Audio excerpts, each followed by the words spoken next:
We listened to him, but did the video game industry?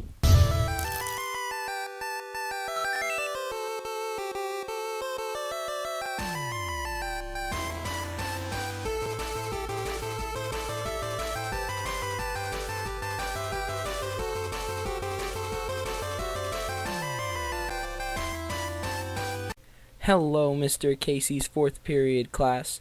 Welcome to Game Theory, the show that ruins everyone's fun in video games for pointing out errors that no one would have otherwise ever noticed.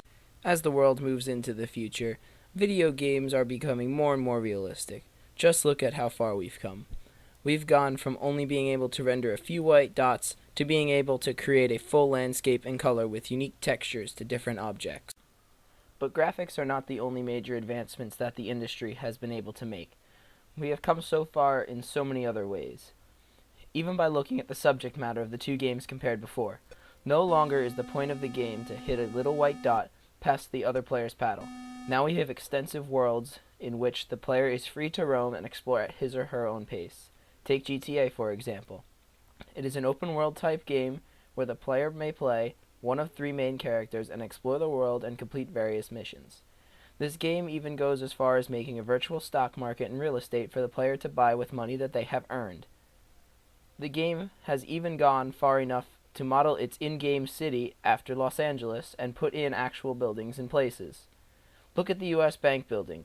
The developers and designers of this game went all out to create a realistic world inside of a computer, other than a few more lenient laws. But did the developers make some natural laws more lenient as well? Is it possible that they messed up the physics of the game, or are the physics on par with the rest of the hyperrealism? Well, there is only one way to find out. Let's test this theory on our own. Do the physics in GTA 5 match the hyperrealistic aspects of the rest of the game? Specifically, is the gravity in the GTA world the same as our own? In physics, there are many ways that gravity of a planet or object can be found. You could use the universal gravity equation, do an energy analysis of the system by using equations for gravitational and kinetic energy, or use projectile and kinematic equations, just to name a few ways. The way that we will be solving for gravity in this case is by projectile motion and kinematic equations, because it will give us the most accurate representation of the gaming world. To use the universal gravity equation, we would need to know the mass of the object causing gravity, Earth, and the distance away from the center of gravity. This would be impossible to find within the game. One could say that we would be able to find these based on the real Earth, but that is not how the game engine is operating, and it may tell us that gravity is accurate, even though it may not be. The reason we are not doing an energy analysis is because it would involve kinematic and projectile motion equations, so we would have to do more equations and more work to derive the same answer. It is for these reasons that we will be using projectile motion and kinematic equations. The most basic kinematic equation is velocity equals distance over time, but this equation assumes that the object is moving at a constant speed. Gravity does not allow objects to fall at a constant speed, so we must use equations that have acceleration in them. Those equations are listed on the screen. In each of these equations, d equals distance, vf equals final velocity, vi equals initial velocity, a equals acceleration, and t equals time. Since there are so many equations that can be used, we only need to find three variables to find what we are looking for. We are looking for a, because it is being caused by gravity. Luckily for us, we can find three variables by making observations and using real-world measurements. The first variable we can find is vi. During the experiment, the object will begin its motion with horizontal velocity only. This makes the vertical velocity 0 at the beginning of our test. This means that vi will equal 0. This is due to the fact that horizontal and vertical motion act independently of each other. The second variable that can be found is time. This one is almost as easy to find as vi. All we have to do is time how long it takes for the object to fall. The third and final variable that we can find takes a bit more explaining than the other two variables. This variable is distance. This could have been more challenging, but luckily in the case of the game that we are testing, there is a much easier way to find height. Before I stated the in-game city is an analog for Los Angeles. This means that the city in the game is an accurate representation of the city in real life. This means that the heights and distances found in the game should be similar or the same as those in real life.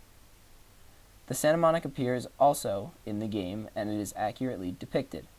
On the pier, there is a short roller coaster that is called the West Roller Coaster, and it exists in the game. This is where we are able to get the measurement for distance. The height of the lift hill is 55 feet or 17 meters. This means that the distance for our equation will be 17 meters. Now we need to find how long the fall is. Since there is room for a timing error, I will run the test 5 times and take the average to get a more accurate number. Okay, let's see how long the fall is. And that should do it. After running the test a few more times off screen, here are the results that I got. Now it is time to solve for gravity. By finding the height of the roller coaster, we know that d is 17, we know that vi is 0, and we know that the average time is 1.924, but significant figures limits us to 1.92. This makes our equation 17 equals 0 times 1.7 plus 1/2 a times 1.92 squared. The first term cancels because 1.7 is multiplied by 0, so 17 equals 1/2 a times 1.92 squared. After squaring 1.7 and multiplying it by 1/2, the coefficient of a becomes 1.4. So 17 equals 1.4a. Once 17 is divided by 1.84, we get 9.24 for acceleration caused by gravity. Well, that's not quite gravity now, is it? At first I thought that the game may not be as accurate as I thought it was, but the game is actually more accurate than my math can account for. The game's gravity is accurate, but the number we got is not 100% accurate due to the environment and conditions the fall took place in. Gravity in the game is still 9.81, but the game is also accounting for air resistance, making it more realistic than I originally thought. It can be seen why when an energy analysis is done of the system. Energy cannot be lost or gained, and all of the energy from the start of the system comes from the height of the object that it starts at. All of the energy will be transformed into other forms of energy during the fall. If there was no air resistance, all of the energy would be turned into kinetic energy, meaning that the object would be moving faster than if some of the energy was lost due to air resistance during the fall. This shows that the object would be moving slower by the end of the fall, making acceleration less. So in short, gravity is still accurate in the game, and the game is accounting for air resistance as well. Hats off to you, developers. But hey, that's just a theory. A game theory. Thanks for watching.